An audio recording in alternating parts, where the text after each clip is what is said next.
Добрый вечер. Сегодня у меня в гостях легендарная женщина Махаури Эсет. Я ее знаю давно, лет 40. Мы с ней эти лет 40 не встречались. Она меня и не помнит, наверное. Было это в 86-м или 87 году, в этих годах. Когда я работал на государственном телевидении, у меня была передача, молодежная передача, и на эту передачу я пригласил студентов, спортсменов, и на этой передаче участвовала Махаури Эсет. Она была одна из парашютисток, которые занимались, был клуб такой, Десафовский клуб, на Катаяне. Она там занималась. И то ли мастер спорта была, то ли кандидатом в это время, я уже не помню. И я помню хорошо, я хотел было похвастаться, что у меня 4 прыжка. И когда во время передачи я ей сказал, сколько у тебя прыжков, она сказала 140 или 150. И я вздохнул, как хорошо, что я не сказал, что у меня 3 или 4 прыжка. Так вот, эта женщина, легендарная парашютистка Махаури Эсет у меня. Хамарша ее Эсет. Я хочу, чтобы тебя познакомить со зрителями, потому что широкий зритель тебя не знает.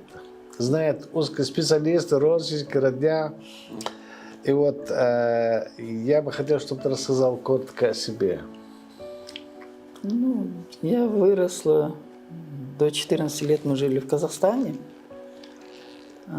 И потом приехали. Ну, и когда я как-то в Казахстане с отцом ехала, он у нас водитель, хлеб возил, ну, пшеницу, вернее, с полей. Я ехала по полю и увидела, как далеко парашютисты прыгают. Вот у меня вот с этих пор вот эти парашютисты запали в душу. Маленькая еще была тогда. И мы когда приехали в Грозный, мне тоже вот сколько, 14 лет, и прям напротив, я аж на Катаяме живу, был аэродром. И там то же самое, постоянно прыгали парашютисты, летали самолеты. Вот эта вот любовь к небу, ну не знаю, я, наверное, родилась, я уже хотела летать, прыгать. У меня вообще в голову никогда не приходила другая, что я буду кем-то там. Помимо этого, кроме полетов. И здесь я в школу ходила, в школе, когда меня спрашивали, кем ты будешь, уже взрослая, я была уже в старших классах, и я говорю, я буду летать, все. И все смеялись надо мной, естественно, как это, ты будешь летать, типа, пройдет. Будешь вон на кухне. Остынешь, мол. Ага, будешь на кухне посуду мыть, как говорится. Я говорю, посуду мыть буду, ну и летать буду. Вот у меня не было никогда другой профессии.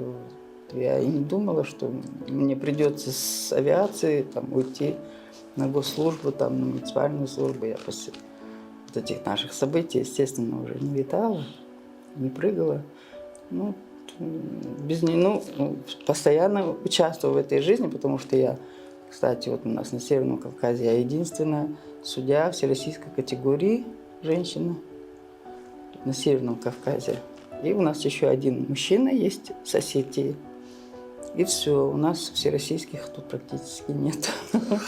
Я судить езжу на соревнования, и теперь как специалист уже, как знаток, как судья. Значит, первый прыжок. Когда он был? Первый прыжок, это было 1 июня в 1971 году, по-моему. Да. И вот этот первый прыжок, наверное, каждый парашютист помнит, как все последующие прыжки никто не помнит. А первый прыжок – это самый запоминающийся прыжок. Да. И вот я всю ночь практически не спала, потому что боялась, что отменят прыжки по какой-то причине, что вот я приеду, опять какую-то там причину найдут. Настолько я волновалась, что не состоится этот первый прыжок, что у меня уже у меня пульс до 111 стал зашкаливать. Мне врач говорит: ты что, говорю, у тебя 111 пульс. Я говорю: только нет, только не отстраняйте. Так на меня посмотрел: ну ты девочка крепкая, давай, иди прыгай. Я уже сидела в самолете, я боялась, что сейчас, скажет, погода испортилась, не прыгнет, еще что-то. У меня не было другой мысли, только вот чтобы только не отменили прыжок. И вот когда я даже подошла к обрезу двери, этому стою, должна сейчас прыгать, я опять думаю, хоть бы не отменили. И вот только когда я оказалась под куполом парашюта, ну, конечно, как у всякого парашютиста, первый прыжок, наверное, это помнишь тоже, это самый запоминающийся прыжок, это хочется петь, кричать и радоваться. И мы когда как мне этот инструктор: приземлитесь, говорит, не падайте, говорит, встаньте, чтобы мы видели, что с вами все в порядке. Поле ж огромное. А тут от радости разве будешь стоять? Тут хочется прыгать, когда приземлился. Это самый запоминающий. Первый прыжок — это вообще, по-моему, не сравнить ни с чем. Остальные уже так, бытовые прыжки.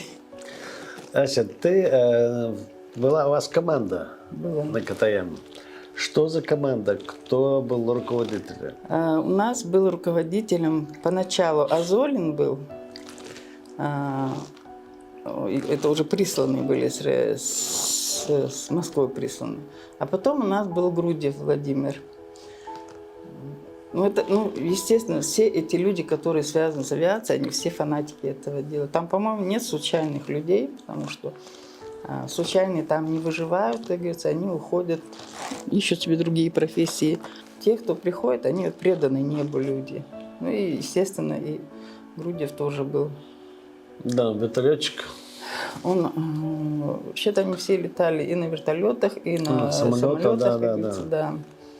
Я о нем делал передачу. Да.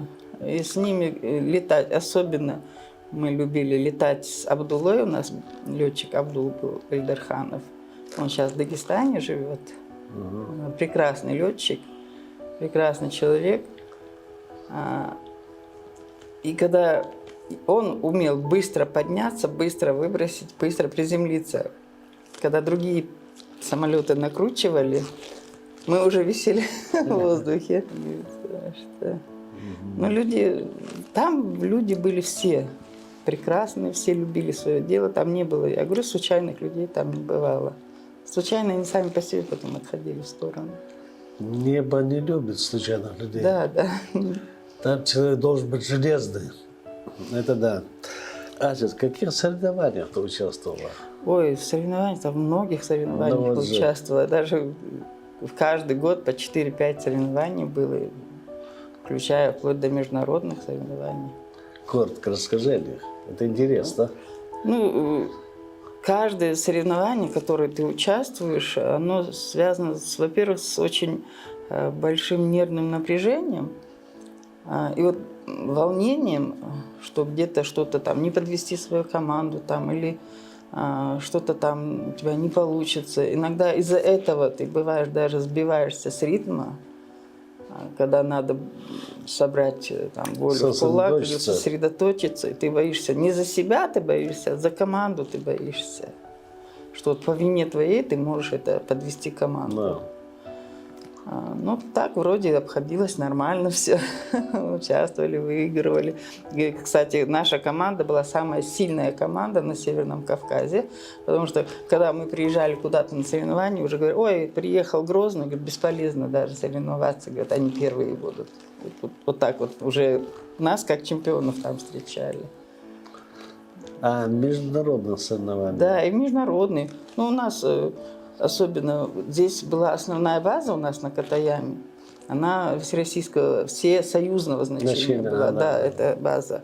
И туда приезжали со всего мира. Со всего мира у нас каких только парашютистов там не было. Из Мозамбика, из Ирана, Ирака. Короче, там и немцы, и болгары. Ну, очень много было парашютистов всех национальностей. Корея. Мы на них смотрели, они, кстати, больше учились у нас, потому что у нас было больше опыта, чем у них. Мы прыгали больше, у них так как тогда было все коммерческое, как сейчас у нас стало коммерческое, поэтому парашютистов не так много. Дорого обходятся прыжки, сейчас надо покупать все, командирование, все. Тогда все было бесплатно, конечно, нам было легче. Мы имели все самое лучшее, так как наш ДСАФ СССР был. Это была база для сборной команды Советского Союза. И каждый год у нас проводились на нашей базе соревнования, сборы.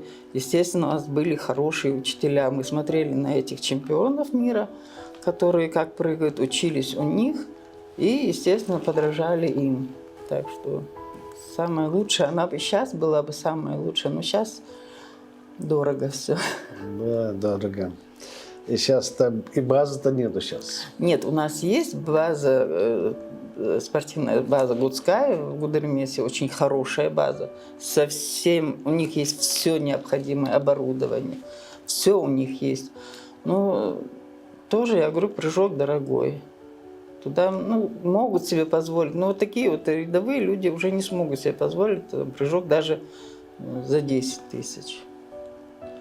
Но раньше у вас в клубе были свои самолеты. У нас были свои самолеты, у нас были свои вертолеты. У Да. нас самая большая база была, поэтому у нас было 7 самолетов Ан-2 и 4 вертолета Ми-8. Ми-8 большой вместительный, Да. сразу 22 человека. Ну, а сейчас надо арендовать эти самолеты для прыжков. А сейчас нет, в Гудская есть свой самолет тоже. Есть там? Есть, да, свой самолет у них есть, хорошая база. Там и люди работают очень опытные спортсмены, там у них тоже есть, ну, как спортсмены, не спортсмены, инструктора там. А спортсменов как такого там нет. Так и что Потому им что делать тогда? она просто база для, ну, не знаю, я даже не могу вам сказать ее основные функции какие. Вот чемпионаты проводятся там у нас на Гудской. Вот каждый год чемпионат России там проходит, международные чемпионаты проходят на этой базе. Ну там База где находится? в Гудермесе. В Гудермесе. На базе вот этот центр. В этом центре и есть парашютная база. Если есть база и Есть, нету да. спортсменов, это как? Есть база, есть... Нет, приезжих спортсменов много, там местных просто мало. Ну, там аэротруба. У нас, кстати, самая лучшая аэротруба в России. Ну, сейчас лучше построили в Кемерово, конечно, побольше. Но наша считалась одной из лучших труб. Ну, и она и сейчас считается одной из лучших труб. А так и база у нас очень хорошая, и состав постоянно очень грамотные люди. Преподавательский, да? Ну да, ну инструктора, инструктора-парашютисты, да, они все с хорошим прошлым, с опытные люди. Ну там неопытными нельзя быть, потому что это все-таки жизнь людей. Да. Поэтому... Асет, еще вопрос. Для прыжков есть какой-то ценз возрастной? Ну, Раньше как, был? ограничения-то есть, наверное, но сейчас этих ограничений нет. По-моему, нету Да. сейчас. Потому что даже в Заплати и прыгай. Да, 90 лет он прыгает бабушки, Да. как говорится. Есть случаи, ну не у нас, но Да. есть. Инвалиды прыгают, вот эти вот без ног, которые Да, даже... да, сейчас, да. сейчас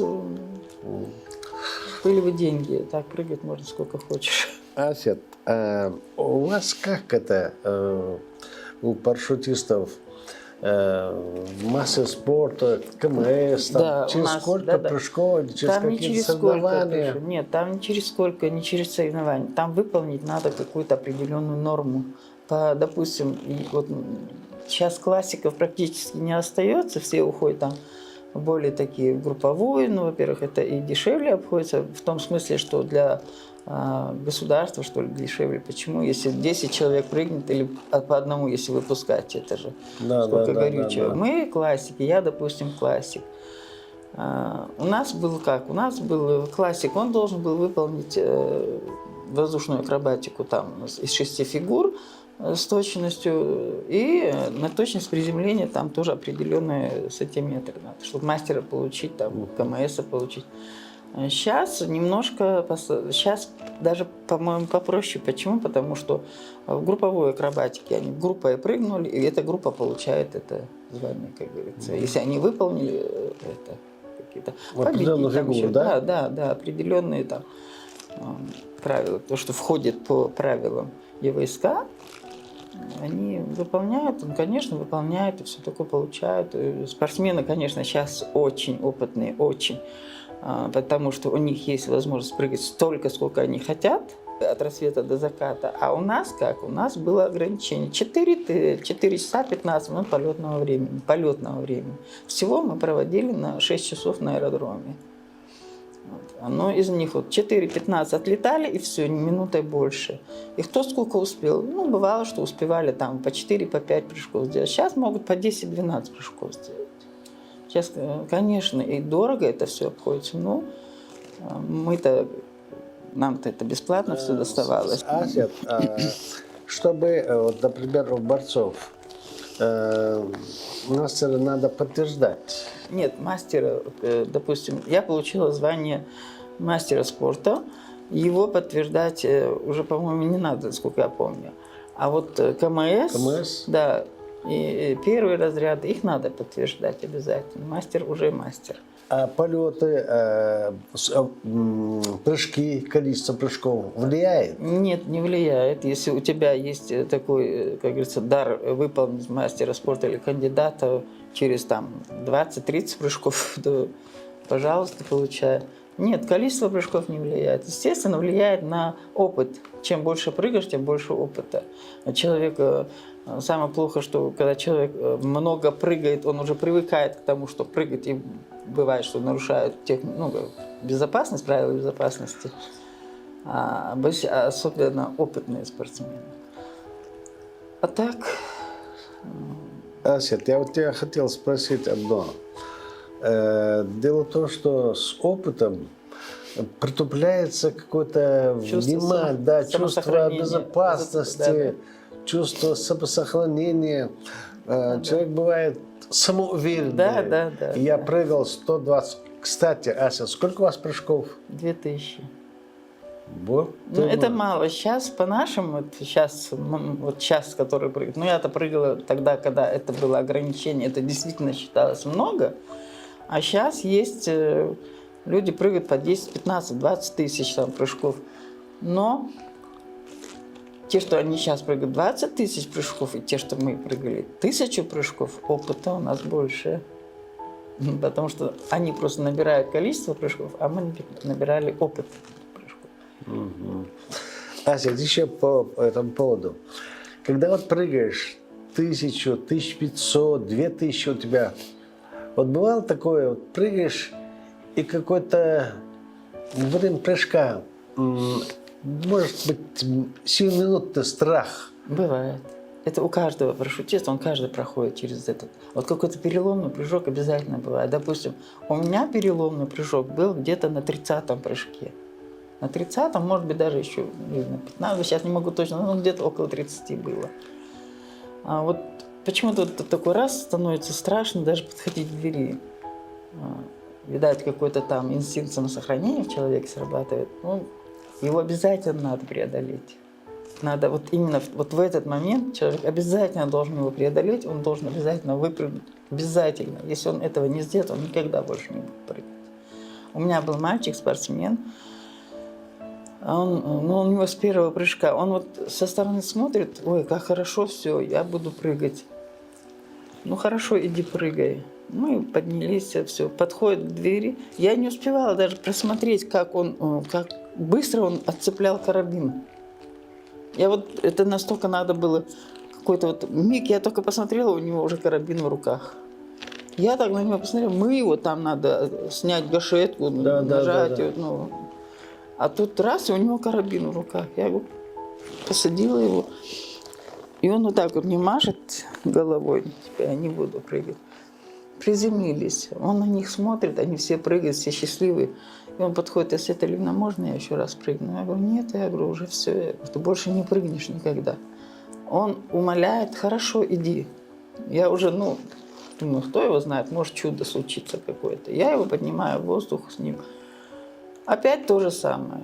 Опять смотрю на него, я говорю, как ты умудряешься так быстро снять это карабин? А он знает, если бы он его не снимал бы, я бы как-нибудь выпихнула. Да. Михаил выпихивать обидно, потому что если его выпихнуть, то он уже будет прыгать. А если его не выпихнуть, то все, уже бесполезно человека. Приземляемся, опять он смотрит, опять у него такая уверенность появляется. Я говорю, уже все, ты никогда не прыгнешь, перестань, не уговаривай меня. Нет, я прыгну. Вот увидите, я прыгну.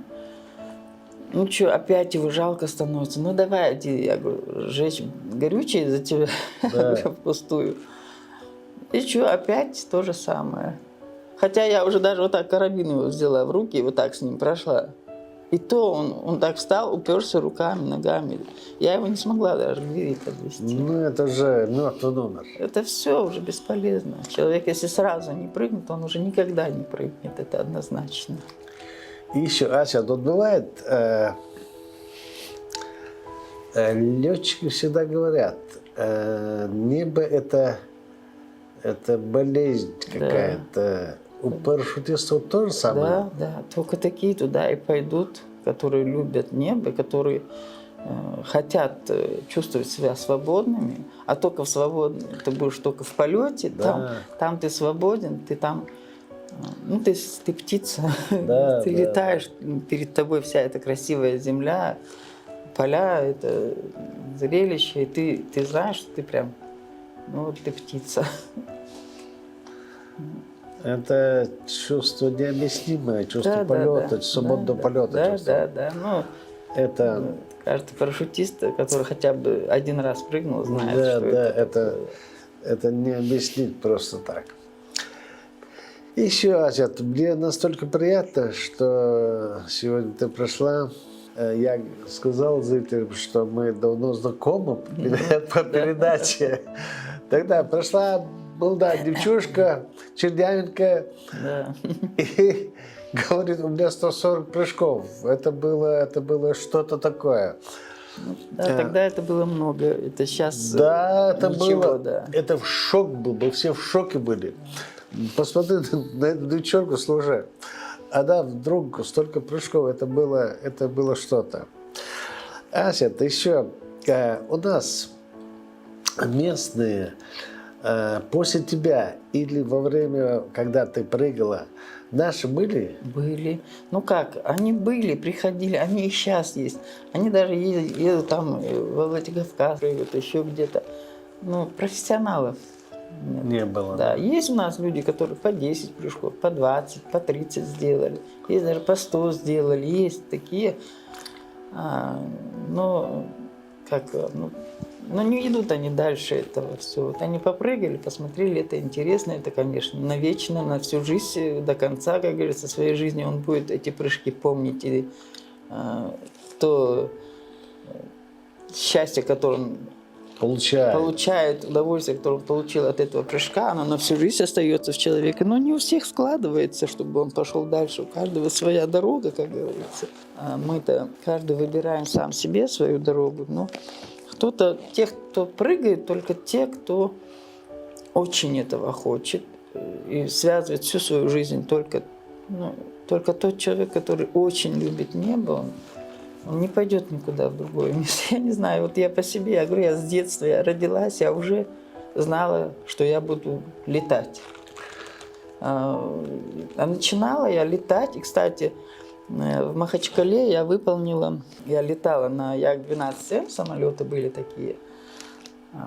Я там, я, конечно, немного летала, но предпочла я все-таки прыгать, потому что, это хорошо, Як-12М такой. Ты летала как пилот? Как пилот, да. Это такой самолетик, как сейчас, кукурузник, что ли. Нет, не самолетик, это самолет. Да, но все равно он, как говорится, закрытый, ты в закрытом помещении. Ты как за рулем машины. Да, знаю. Да. Вот. А прыгать с парашютом, ты владелец этого неба, как говорится. Ася, Ты и пилот, летчик, и профессионал, парашютист. Это здорово, это очень здорово. Я очень рад, что ты сегодня участвуешь в этой программе. И последнее. Когда вот ты сейчас сказала, чтобы прыгать, чтобы быть профессионалом, надо любить небо. Это раз. И во-вторых, человек, который не может не летать, не может не прыгать, такой человек только может прыгать сотни тысяч раз. И получать от этого удовольствие, это необъяснимое удовольствие. И готовить себе равных. Сегодня у нас, можем мы назвать, например, девчонки-чеченки, которые летали, прыгали. Нет, есть у нас девочки, которые прыгали с парашютом. И они очень, и немало их. Я говорю, в Гудская прыгают очень много девочек. Идут, прыгают, выполняют там прыжки и все. Ну как, просто прыгнули и все. На этом все. Получили удовольствие от этого прыжка. На всю жизнь, как говорится, память, что ты прыгнул с парашютом. Но дальше не идут. У вас, наверное, и встречи же бывают с молодежью в школах. Ну, я вот сейчас только осталась дома, потому что мне приходится за мамой смотреть. А до этого я работала с ними все время. Я работала в этом же Гудская, я работала, преподавала я и в колледже, и все. Ну, сейчас вот просто жизненная необходимость, кто-то должен ухаживать. И я старше, это я должна. Да, это было. Аминь. Вы знаете, очень интересно посмотреть на человека через 30 с лишним лет. Вот так вот мы сидели во время передачи на Гродненском телевидении. И теперь сидим здесь у меня. И такое ощущение, что она та же самая молодая девчушка с большими глазами. И мы все заметили, черненькая. И которая говорила, у меня 130-140 прыжков. И рассказывала об этом, как будто она, сходила в магазин, купила хлеб, пошла там туда, пришла сюда. Вот так рассказывала, как она прыгала. Мы удивлялись. И сейчас, когда она рассказывает 2000 прыжков, она это говорит, как будто прошла на базар, прошла. Да, это было. Серп, Делрез, хорошо. Да, Беркати, больше Волха. Это очень важно, очень нужно, чтобы наша молодежь знала, что все у нас есть, все в наших руках. Да, чтобы знала, что у нас есть такие легендарные люди, что у нас есть такие герои. Это очень важно, Асет. Очень важно. Хорошо. Гурдуай, да.